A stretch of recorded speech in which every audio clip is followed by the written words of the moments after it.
반유대주의. 참 복잡하고 또 오래된 문제죠. 오늘 이 시간에는 이 문제를 아주 색다른 새로운 틀로 한번 들여다보려고 합니다.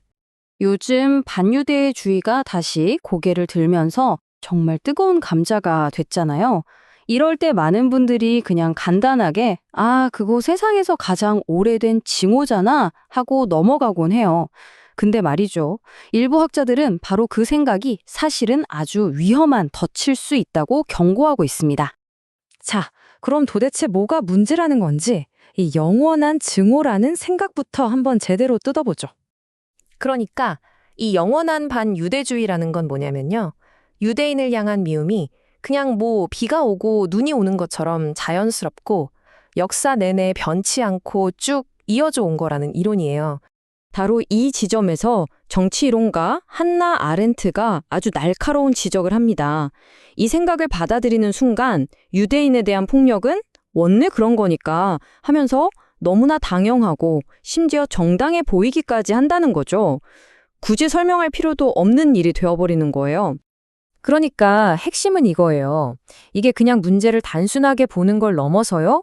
뭔가 이유가 있으니 당했겠지 하는 식으로 슬쩍 피해자한테 책임을 떠넘길 수 있게 만든다는 점에서 정말 위험하다는 겁니다. 네, 그럼 좋습니다. 영원한 증오가 아니라면 대체 뭘까요? 이 문제의 뿌리를 제대로 파악할 다른 방법이 있을까요?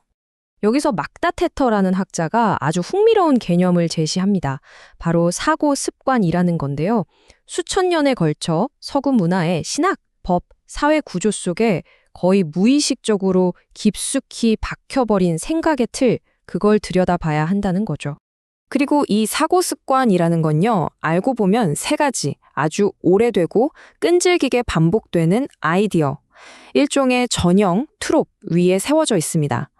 이 전형이라는 건 어떤 집단에 대해 사회적으로 딱 굳어진 이미지나 이야기 같은 거라고 생각하시면 돼요.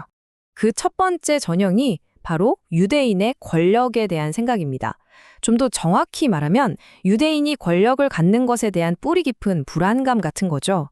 이게 왜 생겼냐면 역사적으로 유대인들은 법적으로 늘 낮은 지위에 있도록 강요받아 왔기 때문이에요.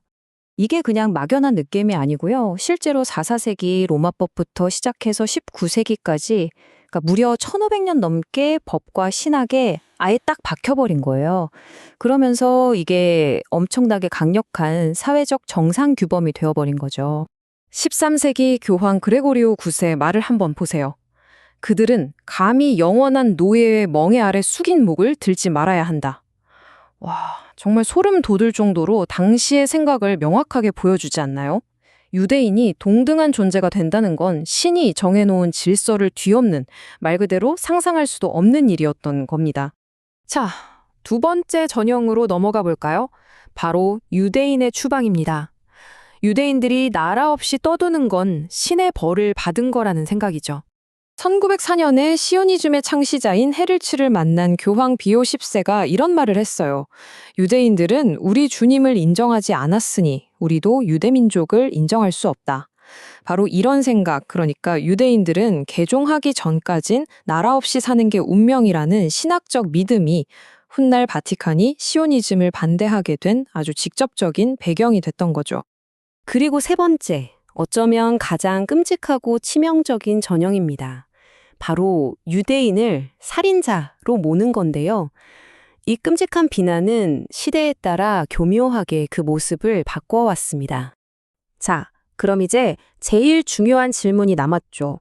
이런 아주 오래된 사고 습관들이 과연 오늘날, 바로 지금 우리 사회에는 어떤 식으로 나타나고 있을까요? 여기서 진짜 흥미로운 지점이 보입니다.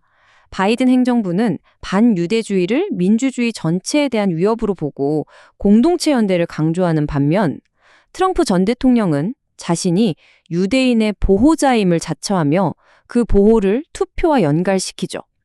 이게 뭘 떠올리게 하냐면요. 바로 과거 권력자들이 유대인을 보호한다는 명분으로 자신들의 권력을 공고히 했던 그 패턴입니다. 역사가 이렇게 반복되는 걸까요? 이런 역사적 배경은 오늘날 이스라엘이라는 국가가 받는 시선에도 영향을 미칩니다. 뉴욕타임스의 한 기고문이 이런 질문을 던지죠. 왜 전 세계 195개 나라 중에 유독 이스라엘만 그 존재 자체가 다른 나라들의 선의에 달린 것처럼 조건부로 취급받는가? 어쩌면 그 답의 일부가 바로 이 뿌리 깊은 추방과 권력에 대한 불안감이라는 전형 속에 숨어 있는지도 모르겠습니다. 결국 이 모든 분석이 우리에게 던지는 질문은 이것 아닐까요? 반유대주의가 뭐냐 하고 그 정의를 두고 싸우는 데만 에너지를 쏟을 게 아니라 그 뿌리 깊은 생각들이 지금 이 순간 사람들의 삶에 어떤 영향을 미치고 있는지 그 진짜 현실에 더 집중해야 하는 게 아니냐고요.